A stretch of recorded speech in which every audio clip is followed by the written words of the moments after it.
इमरान खान को पाकिस्तान पे मुसल्लत करने के जिम्मेदार शहबाज शरीफ साहब भी हैं। अगर वो इनकार ना करते तो वो 2018 में ही वजीर आजम बन जाते। बाजवा साहब मजबूर हुए कि इमरान खान को मुसल्लत किया जाए।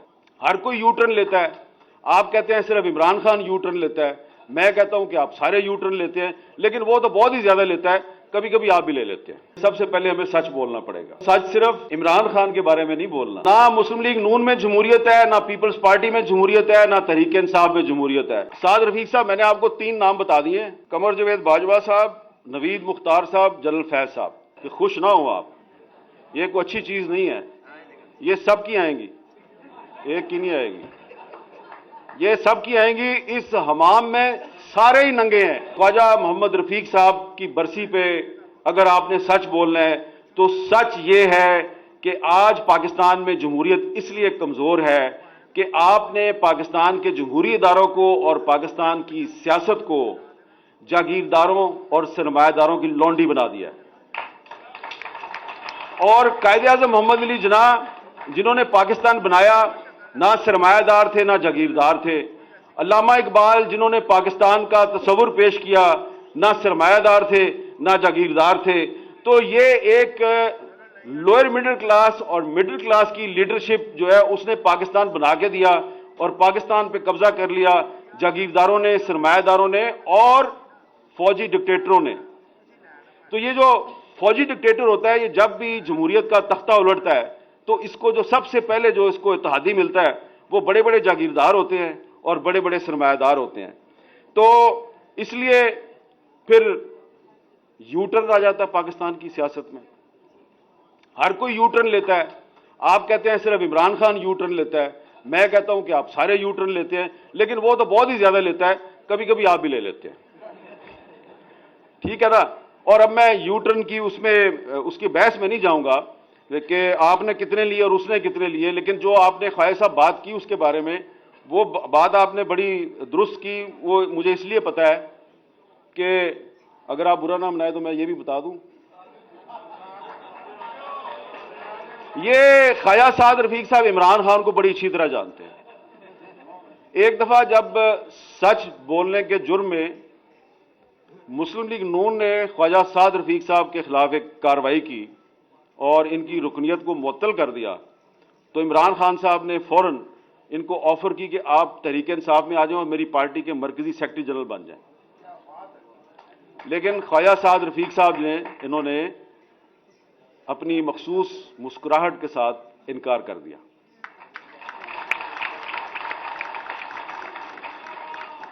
अब ये इधर ख्वाजा आमिर साहब जो है, ये मुझे बड़ी खशमगीन निगाहों से देख रहे हैं, इनको भी पता है इस बात का। तो अब तो साद रफीक साहब शुक्र अदा करते होंगे कि इतनी ऑडियो वीडियो आ रही हैं, शुक्र है यार मैं नहीं गया। लेकिन ये बात आपको बता दूं कि खुश ना हो आप, ये कोई अच्छी चीज नहीं है। ये सब की आएंगी, एक की नहीं आएगी, ये सब की आएंगी। इस हमाम में सारे ही नंगे हैं। कोई जागीरदार, सरमायादार, ये क्लास ही ऐसी है।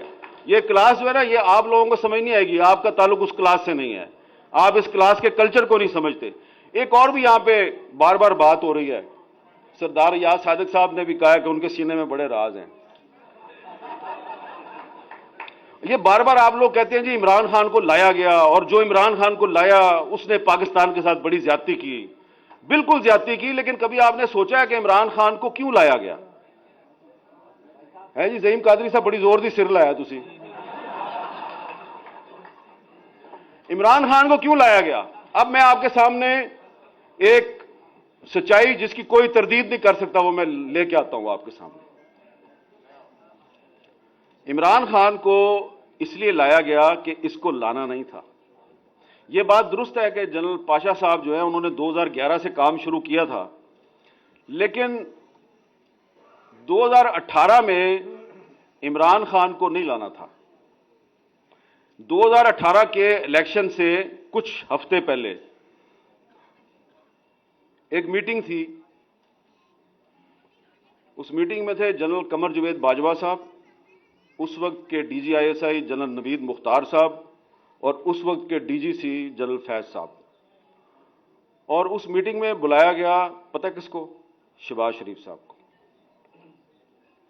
और शहबाज शरीफ साहब को बुला के ये कहा गया जी, पूछा गया, ये बताएं जी कि अगर आप मुल्क के वजीर आज़म बन जाएं तो आपकी कैबिनेट में कौन कौन होगा?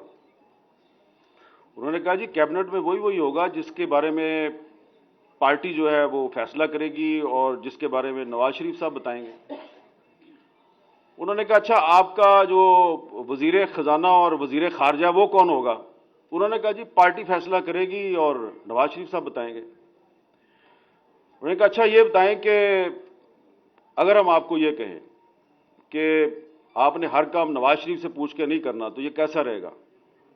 तो उन्होंने बड़े तरीके से कहा जी कि देखिए मैं तो, मेरी बड़ी एक ओपन पोजीशन है, मैं तो इस्टेब्लिशमेंट से लड़ाई का हामी नहीं हूं और ये मैं कुछ छुपा के तो बात करता नहीं, लेकिन देखिए मेरी पार्टी के लीडर नवाज शरीफ साहब हैं, तो आखिरी फैसला तो वही करेंगे और पार्टी करेगी। आप मुझसे ये तवक्को ना करें कि मैं नवाज शरीफ साहब जो है उनके खिलाफ जाऊंगा। जनाब वो बड़ी लंबी मीटिंग थी और मीटिंग का अख्ताम जो है वो ये हुआ कि शहबाज शरीफ साहब ने उनको कह दिया जी कि अगर आप ये समझते हैं कि आप मुझे वजीर आज़म बनाएंगे और वजीर आज़म बनने के लिए मैं अपने भाई का साथ छोड़ दूंगा तो ये मैं आपके साथ झूठ नहीं बोलूंगा, मैंने ऐसा नहीं करना।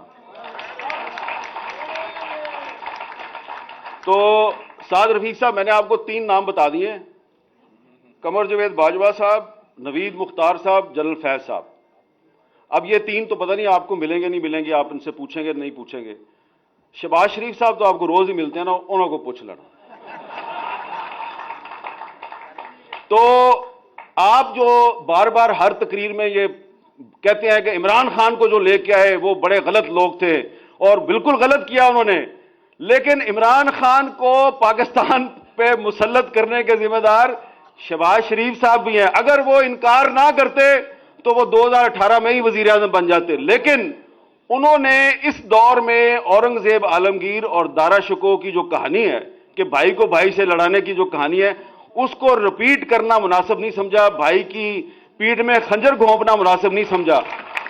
लिहाजा उनके उस अमल की वजह से बाजवा साहब मजबूर हुए कि इमरान खान को मुसल्लत किया जाए, और फिर उन्होंने मुसल्लत किया और फिर उन्होंने गिन गिन कर शहबाज शरीफ साहब से भी और आपसे भी उन्होंने बदले लिए और थोड़े से बदले उन्होंने ख्वाजा आसिफ साहब से भी लिए। तो इसलिए थोड़ा सा आखिर में मैं यही कहूंगा कि जमहूरियत से मायूस ना हो।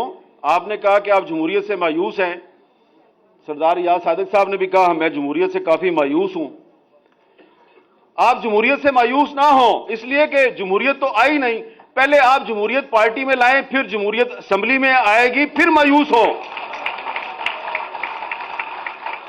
अभी आप जिस तरीके से आप कौमी असेंबली में पीटीआई वालों ने इस्तीफे दिए हुए हैं, तो आप कहते हैं जी वो इस्तीफे ठीक नहीं दिए। भाई इस्तीफे तो दिए हैं ना, इस्तीफे कबूल करो, इस्तीफे कबूल करके उनके हलकों में बाई इलेक्शन कराओ। बाई इलेक्शन जब हो तो उसमें आप हिस्सा ही ना लें, क्योंकि उन्होंने खुद इलेक्शन लड़ना है, फिर उन्होंने इस्तीफा दे देना है, फिर इलेक्शन लड़ना है, फिर इस्तीफा दे देना है। तो उनको इलेक्शन लड़ने दो, बार बार इस्तीफे देने दो, आप अपना काम किए जाएं, लेकिन आप गैर आईनी काम तो ना करें। मेरा ये ख्याल है, मेरी नाकस राय में, कि जो कौमी असेंबली से इस्तीफे दिए गए हैं उनको कबूल करना चाहिए। इस्तीफे कबूल ना करके आप अपनी कमजोरी दुनिया पर आश्कार कर रहे हैं।